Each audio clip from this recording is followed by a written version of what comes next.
കേരളത്തിൽ നിയമസഭാ തെരഞ്ഞെടുപ്പ് നടക്കാൻ പോവുകയാണ്. ഇക്കുറി NDA അതിശക്തമായ മത്സരം കാഴ്ചവെക്കും എന്നാണ് പറയുന്നത്. NDAയിൽ BJP കഴിഞ്ഞാൽ പിന്നെ ദേശീയ പാർട്ടി പദവിയുള്ള, ഇലക്ഷൻ കമ്മീഷൻ്റെ അംഗീകാരമുള്ള ദേശീയ പാർട്ടി, ആ പദവിയുള്ള ഒരു പാർട്ടി NPP ആണ്. അങ്ങനെ ഒരു പാർട്ടിയുടെ സംസ്ഥാന ജനറൽ സെക്രട്ടറി ആയിരിക്കുന്ന താങ്കൾ കേരളത്തിൽ NDAയുടെ സാധ്യതകളെ എങ്ങനെയാണ് കാണുന്നത്? ഇന്ന് കേരളത്തിൽ ഇടതുപക്ഷത്തിൻ്റെ ദുർഭരണം കൊണ്ടും കോൺഗ്രസ്സിൽ അവർക്ക് നിലനിൽപ്പില്ല. കോൺഗ്രസ്സിനെ സംബന്ധിച്ച് ഇന്നും ഗ്രൂപ്പ് വഴക്കുകളും തമ്മിലടിയും ഒക്കെ കാരണം കോൺഗ്രസ്സിന് നിയമസഭാ തെരഞ്ഞെടുപ്പിൽ ഇലക്ഷനിൽ നിന്ന് ജയിക്കാൻ സാധ്യത കുറവാണ്. ഇന്ന് നമ്മളൊക്കെ ഉദ്ദേശിക്കുന്നതിനപ്പുറം NDA മാക്സിമം സീറ്റ് നേടുമെന്നുള്ളതാണ് ഞങ്ങളുടെ ഒരു കാഴ്ചപ്പാട്. കാരണം ഇന്ന് NSSഉം SNDPയും മറ്റ് സംഘടനകളും ഹിന്ദു സംഘടനകളും ക്രിസ്ത്യൻ സമൂഹവും ഒന്നിച്ച് നിന്നാൽ സ്വാഭാവികമായി NDA സ്ഥാനാർത്ഥികൾക്ക് നല്ല മുന്നേറ്റം ഉണ്ടാക്കാൻ കഴിയും. ആ ഒരവസ്ഥ ഇന്ന് കേരളത്തിലുണ്ട്. പക്ഷേ ത്രിതല പഞ്ചായത്ത് തെരഞ്ഞെടുപ്പിൽ കോൺഗ്രസ്സിന് ഗുണം കിട്ടിയത് അതർ സ്റ്റേറ്റുകളിൽ ശരിക്കും ന്യൂനപക്ഷങ്ങളെ ദ്രോഹിക്കുന്നു എന്നുള്ള പ്രചരണം അത് BJPക്കെതിരെ ആയുധമാക്കാൻ കഴിഞ്ഞു. അത് ഈ പാസ്റ്റർമാർ, ചില എല്ലാ ക്രിസ്ത്യൻ മത വിഭാഗത്തിൽപ്പെട്ടവരല്ല, അത് ഈ പാസ്റ്റർമാർ പലങ്ങളിൽ ചെന്നിട്ട് ഹിന്ദുക്കളെ ക്രിസ്ത്യാനികളാക്കാൻ മതപരിവർത്തനം നടത്താൻ വേണ്ടി ശ്രമിക്കുന്നതിൻ്റെ ഭാഗമായി ബജറംഗൾ പോലുള്ള സംഘടനകൾ അവരെ കയ്യേറ്റം ചെയ്യും. അത് ഒരു പിടിച്ചുണ്ടായാൽ പോലും വലിയ പള്ളി കത്തിച്ചു എന്നൊക്കെ പറഞ്ഞ് വളരെ ഇതായിട്ടാണ് കേരളത്തിൽ പ്രചരിപ്പിക്കുന്നത്. അതിനകത്ത് UDFഉം LDFും ആ പ്രചാരത്തിൽ മുന്നിൽ കൊണ്ടുവന്നു. ന്യൂനപക്ഷങ്ങളെ നിങ്ങൾ വോട്ട് ചെയ്താൽ, നിങ്ങൾ BJPക്ക് വോട്ട് ചെയ്താൽ ഇവിടെ ഏതാണ്ട് വലിയ സംഭവം ഉണ്ടാവും എന്നുള്ള പ്രചരണത്തിൻ്റെ അടിസ്ഥാനത്തിൽ ക്രിസ്ത്യൻ സമുദായത്തിൽ കുറേ ആൾക്കാർ അതിൽ നിന്ന് പിന്തിരിഞ്ഞ് വോട്ട് ചെയ്തു എന്നുള്ളത് യാഥാർത്ഥ്യമാണ്. ഞാനൊന്ന് ചോദിച്ചോട്ടെ, ഈ നാഗാലാൻഡ് ആയാലും മേഘാലയ ആയാലും ക്രിസ്ത്യൻ ഭൂരിപക്ഷമുള്ള സ്റ്റേറ്റുകളിൽ ഇന്ന് BJP ആണ് അധികാരത്തിൽ വന്നത്. എന്ന് വിചാരിച്ച് അവിടുത്തെ ഏതെങ്കിലും പള്ളിക്ക് അവിടുത്തെ പുരോഹിതന്മാർക്ക് ഏതെങ്കിലും ദോഷം ചെയ്തിട്ടുണ്ട്? അപ്പം നാഗാലാൻഡിലായാലും മിസോറാം, മേഘാലയ ഒക്കെ ഉള്ള, മണിപ്പൂരൊക്കെ ഉള്ള ക്രിസ്ത്യൻ ദേവാലയങ്ങൾക്കൊന്നും ഒരു BJP നേതാവും പോയി പ്രശ്നം ഉണ്ടാക്കിയിട്ടില്ല. ഇവിടെ എല്ലാം BJP ഗവൺമെൻറ്റാണ് അധികാരത്തിൽ വന്നത്. ഇങ്ങനെ വന്ന് ഗോവയിൽ വരെ. പക്ഷെ കേരളത്തിൽ വരുമ്പോൾ ഇടതുപക്ഷവും വലതുപക്ഷവും ഇതിനെ വലിയൊരു സംഭവമായി ചിത്രീകരിച്ച് വോട്ട് ബാങ്ക് സമയത്ത് പരിവർത്തനം നടക്കുന്നത് ഛത്തീസ്ഗഡ്, ഝാർഖണ്ഡ്, ഒഡീഷ ആ മേഖലകളിലാണ്. അവിടെ പക്ഷേ ഇപ്പോൾ അത് വലിയ രീതിയിൽ അതിന് കുറവ് സംഭവിച്ചിട്ടുണ്ടെന്നാണ് ഞാൻ മനസ്സിലാക്കുന്നത്. തീർച്ചയായിട്ടും. ഇപ്പോൾ അരുണാചൽ പ്രദേശൊക്കെ പോലുള്ള സ്ഥലങ്ങളിൽ അതിന് നിയമം ശക്തമായി കൊണ്ടുവന്നതിൻ്റെ പേരിൽ ഒരുപാട് മാറ്റങ്ങളുണ്ടായിട്ടുണ്ട്. എങ്കിലും ഈ വിദേശ ഫണ്ട് മേടിക്കുന്ന ചില പാസ്റ്റർമാർ, അവർ വിഭാഗങ്ങൾ, ഇവാഞ്ചലിക്കൽ ഗ്രൂപ്പ്സ്, അതിലെല്ലാവരുമില്ല, ചെറിയ ഓരോരുത്തരുടെ ആൾദൈവങ്ങളെന്ന് പറയുന്ന പോലെ ചെറിയ ഗ്രൂപ്പുകൾ, അല്ലാതെ നല്ല ഇതായിട്ടുള്ള ഗ്രൂപ്പുകളല്ല. എനിക്ക് തോന്നുന്നു ഈ മുഖ്യധാരയിൽ നിൽക്കുന്ന സഭകൾ, ഇപ്പം റോമൻ കാത്തലിക് ആയാലും ലത്തീൻ കാത്തലിക് ആയാലും അല്ലെങ്കിൽ മാർത്തോമ, ഓർത്തഡോക്സ്, അവരൊക്കെ ആ രീതിയിൽ മതപരിവർത്തനം നടത്തുന്നുണ്ട് എന്ന് തോന്നുന്നില്ല. ഒരിക്കലുമില്ല. ഇതിനകത്ത് പിന്നെ ഈ ബെന്തിക്കോസ് സഭയുടെ പ്രധാനം വേറൊരു സഭയുണ്ട്, അവരുടെ IPC, അവ സഭക്കാർ പോലും അത്രയും രീതിയിൽ പരിപ്രവർത്തനം ചെയ്യുന്നില്ല. പെന്തക്കോസ്റ്റ് കൗൺസിൽ അവരാരും ചെയ്യുന്നില്ല. പക്ഷേ ഈ ചില ചെറിയ ഗ്രൂപ്പുകൾ, ചെറിയ പാസ്റ്റർമാർ ചെറിയ ഗ്രൂപ്പുകളായി തിരിഞ്ഞ് ഉള്ള പ്രവർത്തനങ്ങളാണ് ഈ. പക്ഷേ വരുമ്പം മുഴുവൻ ക്രിസ്ത്യാനികൾക്കും ദോഷകരമായിട്ടാണ് പ്രചരണം വരുന്നത്, ചിത്രീകരിക്കുന്നത്. അപ്പോൾ അവർ വിദേശ ഫണ്ട് സ്വീകരിക്കുക. അങ്ങനെ ഇതൊക്കെ വരുമ്പോഴും ഈ കേരളത്തിലെ രാഷ്ട്രീയ സാഹചര്യം നമ്മളൊന്ന് വിലയിരുത്തണം. അത് NDAക്ക് എത്ര കണ്ട് അനുകൂലമാണ് എന്നുള്ള കാര്യത്തിലാണ് എൻ്റെ ചോദ്യം. ഇവിടെ ഇപ്പോൾ മലബാർ പ്രദേശത്തെടുത്താൽ മുസ്ലിം ലീഗിന് വലിയ സ്വാധീനമുണ്ട്. അവിടെ മുസ്ലിം ലീഗിൻ്റെ അല്ലെങ്കിൽ മുസ്ലിം ജനസാമാന്യം, ജനവിഭാഗം അവരുടെ താല്പര്യത്തിനനുസരിച്ചുള്ള ഒരു സ്ഥാനാർത്ഥിയല്ലേ ആ ഭാഗങ്ങളിൽ ജയിക്കുന്നുള്ളൂ. അപ്പോൾ അവിടെ എൻ ഡി എക്ക് പ്രത്യേകിച്ചും എനിക്ക് തോന്നുന്നു പാലക്കാട് തൊട്ട് മേളിലേക്ക് നമ്മൾ എടുക്കുകയാണെങ്കിൽ പാലക്കാട്, മലമ്പുഴ ഈ 2 സ്ഥലം ഒഴിച്ചാൽ പിന്നെ ബി ജെ പിക്ക് ഒരു മേൽക്കൈയുള്ളത് കാസർഗോഡും മഞ്ചേശ്വരത്തുമാണ്. ഈ കോഴിക്കോട്, വയനാട്, കണ്ണൂർ ജില്ലകളിൽ ബി ജെ പിക്ക് സംസ്ഥാന നിയമസഭയിലേക്ക് അത്തരത്തിലൊരു മുന്നേറ്റം കാഴ്ചവെക്കാൻ കഴിഞ്ഞിട്ടില്ല. മലപ്പുറം ജില്ലയിൽ ഒട്ടുമില്ല. മലപ്പുറത്തിൻ്റെ കാര്യം നമ്മൾ ആലോചിക്കുക വേണ്ട. അപ്പോൾ ഈ ഒരു സാഹചര്യത്തെ B J P N D എയും എങ്ങനെ നേരിടും? ഇതൊരു പ്രധാനപ്പെട്ട ക്വസ്റ്റ്യനാണ്. കാര്യം ഈ മലപ്പുറം ജില്ലയിൽ ഇപ്പം ഏത് മതവിഭാഗത്തിൽപ്പെട്ട ആളായാലും മുസ്ലിം ആണെങ്കിൽ മാത്രമേ, ഏത് പാർട്ടിയിലും മുസ്ലിം സ്ഥാനാർത്ഥികളാണെങ്കിൽ മാത്രമേ ജയിക്കാറുള്ളൂ. ഏത് പാർട്ടിയാണെങ്കിലും. ഏത് പാർട്ടിയാണെങ്കിലും. അപ്പോൾ അതിന് ഉദാഹരണം കോൺഗ്രസ് ആയാലും കമ്മ്യൂണിസ്റ്റ് ആയാലും അവിടെ മുസ്ലിം അല്ല, അങ്ങനെ ഒരു ആക്ഷേപമുണ്ട്. അതിപ്പോൾ വെള്ളാപ്പള്ളി നടേശൻ ഉൾപ്പെടെയുള്ളവർ ചൂണ്ടിക്കാണിച്ചതാണ്. ഈ സംവരണ മണ്ഡലത്തിൽ ഒഴികെ ബാക്കി എല്ലാ മണ്ഡലത്തിലും അവിടെ മുസ്ലിം സ്ഥാനാർത്ഥികളെ ഏത് പാർട്ടിയുടെ ആണെങ്കിലും ജയിക്കുകയുള്ളൂ എന്നാണ്. ഇപ്പോൾ ബി ജെ പി അവിടെ മുസ്ലിം സ്ഥാനാർത്ഥിയെ മത്സരിപ്പിച്ചിട്ടുണ്ടല്ലോ. അബ്ദുൾ സലാം സാറിനെ പോലെയുള്ളവരെ ലോക്സഭയിലേക്ക് മത്സരിപ്പിച്ചു. അങ്ങനൊരു പ്രശ്നം മലപ്പുറത്തുണ്ട്. പക്ഷെ ഞാൻ ചോദിക്കുന്നത്, ഈ ബി ജെ പിയുടെ സംഘടനാ സംവിധാനം വെച്ച് തെക്കൻ ജില്ലകളിലുള്ളതുപോലെ ഇപ്പോൾ എൻ ഡി എക്ക് തെക്കൻ ജില്ലകളിൽ കാഴ്ചവെക്കാൻ കഴിയുന്ന ഒരു മുന്നേറ്റം മലബാറിൽ കാഴ്ചവെക്കാൻ കഴിയുമോ? അതിനുള്ള ശ്രമം നടത്തുകയാണ്. വളരെ സാധ്യത കുറവാണ്. കാരണം അവിടെ ഒന്നാമത് മുസ്ലിം ഭൂരിപക്ഷമുള്ള സ്ഥലങ്ങൾ, ഹിന്ദു വോട്ടുകൾ കുറവാണ്. 2, അവിടുത്തെ ക്രിസ്ത്യൻ ന്യൂനപക്ഷങ്ങളും വോട്ടുകൾ കുറവാണ്. അവിടെ ഒരു നല്ല മത്സരം ഉണ്ടാക്കാൻ കഴിയുന്ന ഒരു സാഹചര്യം മാത്രമേ ഉള്ളൂ. പിന്നെ ഈ കമ്മ്യൂണിസ്റ്റ് പാർട്ടിയുടെ ശക്തമായ സാന്നിധ്യവും ഈ കോഴിക്കോട്, കണ്ണൂർ, കാസർഗോഡ് ജില്ലകളിൽ കമ്മ്യൂണിസ്റ്റ് പാർട്ടിക്ക് വലിയ വേരോട്ടമുണ്ട്. അതുകൊണ്ട് തന്നെ അത് ബി ജെ പിക്ക് ഒരു കടുത്ത വെല്ലുവിളി. കാരണം ഈ പറഞ്ഞതുപോലെ മുസ്ലിം ലീഗിനെ അവിടെ നേരിടാൻ ഞങ്ങൾക്കേ സാധിക്കുകയുള്ളൂ എന്നൊരു സാഹചര്യം ഈ മലബാറിൽ CPM ക്രിയേറ്റ് ചെയ്തിട്ടുണ്ട്.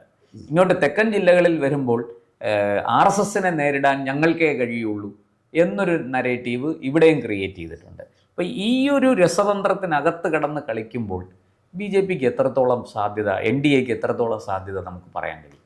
ഇന്ന് 100% പഴയ മാതിരി എന്ന് വെച്ചാൽ പഴയ കാലത്ത് ചിഹ്നത്തിൽ നോക്കി വോട്ട് ചെയ്യുന്ന സഹാക്കന്മാരും അങ്ങനെ തന്നെ കോൺഗ്രസ്സിന് വോട്ട് ചെയ്യുന്ന ഒരുപാട് ആൾക്കാരുമുണ്ട്.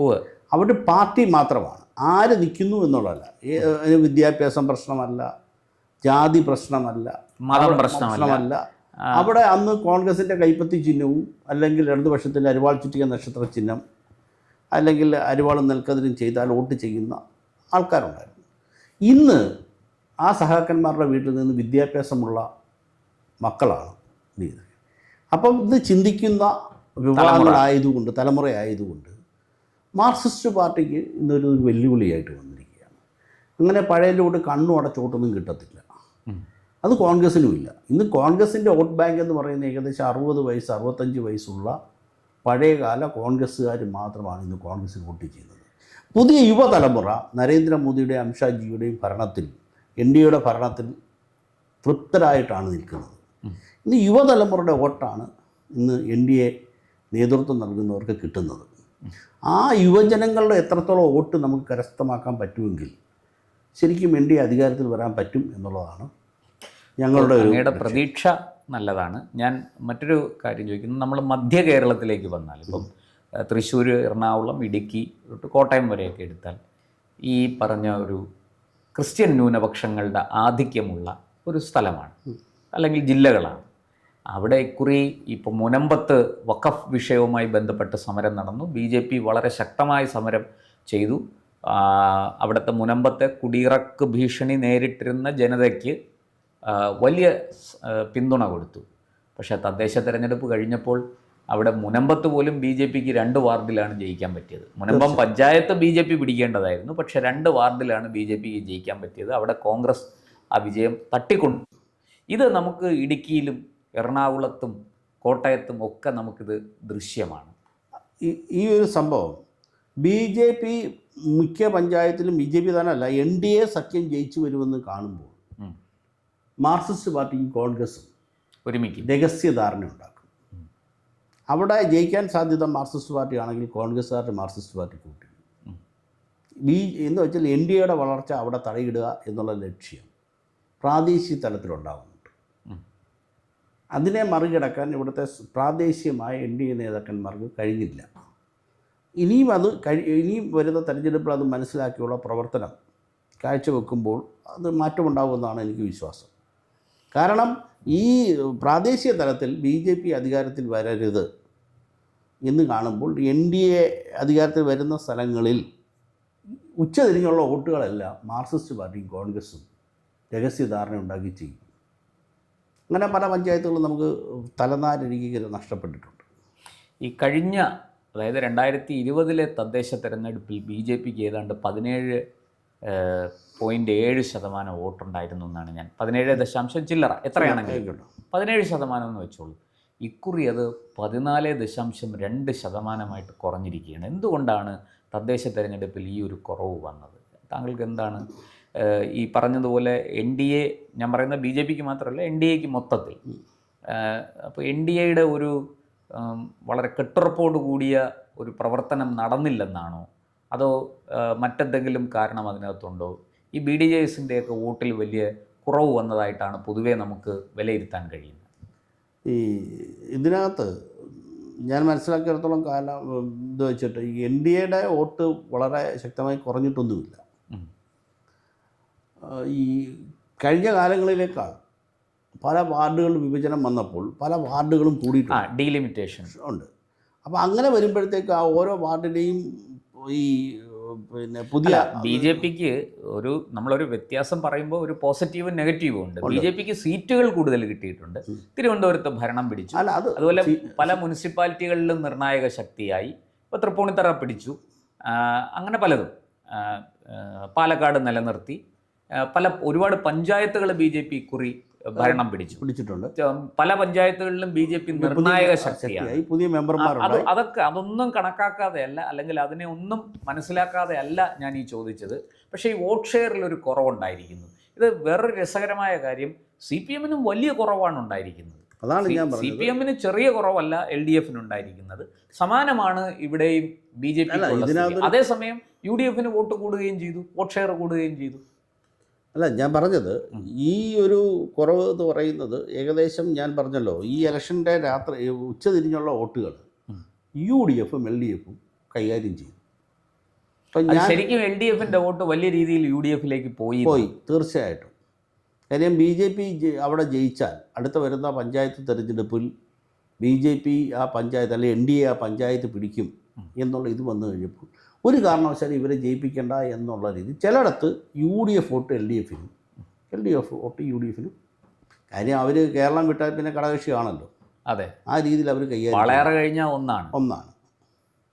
അതുകൊണ്ടാണല്ലോ രാഹുൽ ഗാന്ധി ഇപ്പം ഉള്ള ചോദ്യത്തിന് പോലും ഉത്തരം പറയാതെ പോയത്. ആകെ മഹാപഞ്ചായത്തിൽ ആകെ ഉള്ള ഇന്ത്യയിലെ ഒരേ ഒരു ഘടകകക്ഷി ദേശീയ പാർട്ടി എന്ന് പറയുന്നത് CPM മാത്രമേ ഉള്ളൂ, കോൺഗ്രസിൻ്റെ കൂടെ ഉള്ളൂ. അപ്പോൾ അവരുടെ പോകണ്ട എന്ന് വിചാരിച്ചിട്ടായിരിക്കാം രാഹുൽ ഗാന്ധി ഉത്തരം പറയാതെ പോയത്. വളരെ രസകരമായ അല്ല, അതിനകത്ത് കാരണമുണ്ട്. രാഹുൽ ഗാന്ധി ഉള്ളതുകൊണ്ടാണ് രാജസ്ഥാനിൽ നിന്ന് CPM-ന് MLA-മാരായിട്ട് ദേശീയ പദവി നിലനിർത്തി പാർലമെന്റ് മെമ്പർ ഉണ്ടായത് അങ്ങനെയാണ്. അല്ല, അതുകൊണ്ടാണല്ലോ ദേശീയ പാർട്ടിയായിട്ട് നിലനിർത്തിയത്. CPI-യുടെ പോയല്ലോ. അപ്പോൾ അതൊക്കെ ഒരു വലിയ ഘടകമാണ്. ഞാൻ പറയുന്നത് ഈ കേരള രാഷ്ട്രീയത്തിലും BJP-യെ നേരിടാൻ, NDA-യെ നേരിടാൻ CPM-ഉം കോൺഗ്രസും കൂടെ ഒന്നിച്ചിട്ട് മത്സരിക്കുക, NDA എതിർ സ്ഥാനാർത്ഥിയായി മത്സരിക്കണം. ഇതാണ് അതിൻ്റെ ഒരു കാര്യം. അവർ സഹോദരന്മാരെ പോലെ പ്രവർത്തിക്കുക. സഖ്യം കേരള നിയമസഭാ തെരഞ്ഞെടുപ്പിലും പ്രാവർത്തികമാകണം. ഇന്നലെ ഒരു തെരഞ്ഞെടുപ്പ് ഉണ്ടാവുള്ളൂ. എന്തായാലും താങ്കളുടെ പ്രതീക്ഷകൾ സഫലമാകട്ടെ എന്ന് ഞാൻ ആശംസിക്കുന്നു. കാരണം NDA ഈ പറഞ്ഞതുപോലെ മികച്ച പ്രകടനമൊക്കെ നടത്തി നല്ല സ്ഥാനാർത്ഥികളെ മത്സരിപ്പിച്ച് വിജയിച്ചു വന്ന് അധികാരത്തിലേക്ക് പരമാവധി സീറ്റുകൾ നേടി വരട്ടെ. കേരളത്തിൽ ഈ പറഞ്ഞതുപോലെ എല്ലാ കാലത്തും ഒന്നുകിൽ LDF അല്ലെങ്കിൽ UDF, ഈ ഒരു ചിന്താഗതിക്ക് മാറ്റമുണ്ടാകട്ടെ. വോട്ടർമാരും മാറി ചിന്തിക്കുന്നുണ്ടാകാം, നമുക്കറിയില്ല. എന്തായാലും തിരഞ്ഞെടുപ്പ് കഴിയുമ്പോഴേ നമുക്കതൊക്കെ വ്യക്തമാവുള്ളൂ. പക്ഷേ BJP എന്തായാലും വളർച്ചയുടെ പാതയിലാണ്. NDA-ക്ക് അതിൻ്റെ ഗുണങ്ങൾ ഉണ്ടാകുന്നു എന്ന് തന്നെ നമ്മൾ മനസ്സിലാക്കണം. ഇനിയിപ്പോൾ തിരഞ്ഞെടുപ്പ് കഴിഞ്ഞിട്ടാണ് നമുക്കിതിനെക്കുറിച്ച് കൂടുതൽ സംസാരിക്കാൻ കഴിയുക. നന്ദി, നമസ്കാരം. കൂടുതൽ വാർത്തകളും വിശേഷങ്ങളും നേരിട്ട് ലഭിക്കാൻ ജനങ്ങളിൽ നിന്ന് ജനങ്ങളിലേക്ക് ജനഭൂമി ന്യൂസ് സബ്സ്ക്രൈബ് ചെയ്യൂ. ബെൽ ബട്ടൺ അമർത്താനും മറക്കരുത്.